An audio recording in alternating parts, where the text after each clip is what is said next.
everyone, Jamie here, and I just want to do a little quick DIY mat from Heidi Swap's collection tutorial with you guys. I had an idea, it's the beginning of the month, so I have to have a new doormat at my door. So this is what I wanted to do.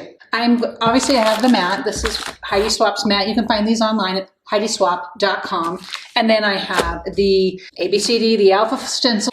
I love using these. I love to really customize these doormats as much as I can. So the challenge this time was to use these, but I also had another idea. I don't know if you all have seen Heidi's Thanksgiving digital bundle, but this is from that bundle. And so I realized these are the positives, but I wanted to show you an idea of how I go about getting these doormats in place. So I like to kind of just map out what I'm going to do. So what I made from the Alpha stencils was a template. So here is my template in place here. And I want to know exactly where everything is going to go. It can kind of be hard on these stencils. Let me show you one like this to know how to place it on here and to know it's going to be in conjunction with all your other pieces, right? So I like to take a moment extra and make this little template. So this was the idea I had. The other kind of idea I had was sort of maybe meshing these together a little bit. When the paint is actually stenciled on here,